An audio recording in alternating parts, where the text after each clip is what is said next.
तो राज्यसभा की 11 सीटों पर वोटिंग लगातार जारी है। 3 राज्यों में कड़ा मुकाबला देखने को मिल रहा है। क्रॉस वोटिंग पर सभी की निगाहें टिकी हुई हैं। बड़ी खबर आपको बता रहे हैं। तो राज्यसभा चुनाव के लिए वोटिंग शुरू हो गई है। शाम 4 बजे तक मतदान होगा, जबकि 5 बजे से वोटों की गिनती शुरू हो जाएगी। देश के 10 राज्यों की 37 राज्यसभा सीटों के नतीजे शाम तक आ जाएंगे। इनमें से 7 राज्यों की 26 सीटों पर तस्वीर लगभग साफ है। यहाँ उम्मीदवार निर्विरोध चुन लिए गए हैं। हरियाणा, बिहार और ओडिशा की 11 सीटों के लिए मतदान हो रहा है। इन 3 राज्यों में कुल 14 उम्मीदवार मैदान में हैं।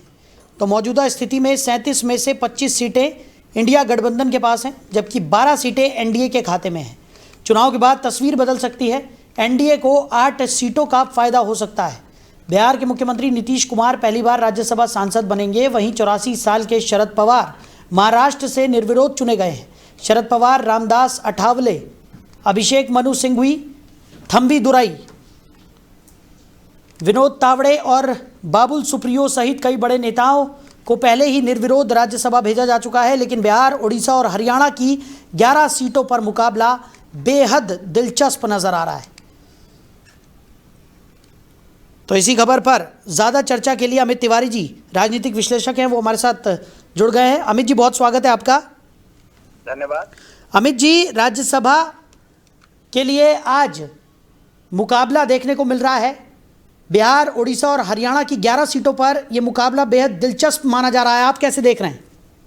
देखिए, एक ही सीट का लफड़ा है जिसमें एनडीए के पास 38 है। 3 वोट उनको और चाहिए, क्योंकि 41 सीट वोट चाहिए होता था एक राज्यसभा मेंबर के लिए। ठीक है, तो यहाँ पे बीजेपी के 3 वोट कम हो रहे हैं और बीजेपी जीत का दावा भी कर रही है।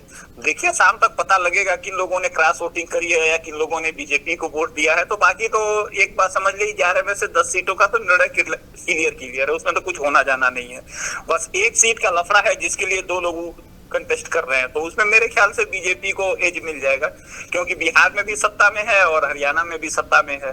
तो इसका फायदा जरूर भाजपा को मिलेगा। और उड़ीसा से भी कुछ सीटें आएंगे। और अगर आप ध्यान देंगे तो 2 दिन पहले ही हेमंता जी ने ये बात कही है कि भैया टिकट कोई भी राज्यसभा में हमारे ही उम्मीदवार को वोट मिलेगा। तो ये तो बीजेपी चुनाव मैनेजमेंट में तो बहुत आगे है और अन्य पार्टियों से तो उसका कोई मुकाबला नहीं है जी। लेकिन साथ साथ अगर बात की जाए, क्योंकि आज ही नतीजे भी घोषित होने हैं और बाकी जगहों पर अगर देखा जाए तो निर्विरोध ही कई जो उम्मीदवार थे वो राज्यसभा पहुंच चुके हैं। लेकिन इन 3 राज्यों की अगर हम बात करें, क्योंकि बिहार, उड़ीसा और हरियाणा की हम बात कर रहे हैं, 11 सीटों पर मुकाबला हो रहा है। और इन मुकाबलों को लेकर ये कहा जा रहा है कि इन मुकाबलों को बेहद दिलचस्प यहाँ पर माना जा रहा है और लगातार अपनी अपनी जीत का दावा करते हुए सभी जो उम्मीदवार हैं वो भी यहाँ पर नज़र आ रहे हैं। लेकिन एक तरफ क्रॉस वोटिंग का भी यहाँ पर खतरा लगातार बना हुआ है, जिस पर सबकी निगाहें टिकी हुई हैं। जी, मैंने वही पहले बताया कि बीजेपी का चुनाव का मैनेजमेंट बहुत बढ़िया होता है और इलेक्शन मैनेजमेंट में तो बीजेपी को कोई हरा नहीं सकता, ये तो कंफर्म है। ये तो राज्यसभा सांसद और तीनों स्टेट जहाँ की बात हो रही है वहाँ भाजपा सत्ता में है। तो निश्चित तौर पे मान के रखिए, अपोजिशन के लोग कुछ ना कुछ इधर उधर करके बीजेपी के ही कैंडिडेट को जिताएंगे। तो भाजपा वालों का एक बहुत बढ़िया काम है, वो हर चीज से बाज आ जाते हैं लेकिन राजनीति से बाज नहीं आएंगे। तो बीजेपी वाले राजनीति ना करे, भाई उनका अधिकार है, तो वो राजनीति कर रहे हैं और कुछ खास नहीं है। 1 सीट का है और मुझे लगता है कि बीजेपी अपने एज का फायदा उठाएगी और वो चुनाव बड़े आराम से जीत जाएगी। अपोजिशन का दावा हवा हवाई पहले भी था और आज भी हवा हवाई ही साबित होगा। चलिए अमित जी, हमारे साथ जुड़ने के लिए और इस तमाम चर्चा के लिए आपका बहुत शुक्रिया। तो 3 राज्यों में कड़ा मुकाबला बताया जा रहा है। हालांकि कई राज्यसभा के जो उम्मीदवार थे वो निर्विरोध राज्यसभा पहुंच गए हैं।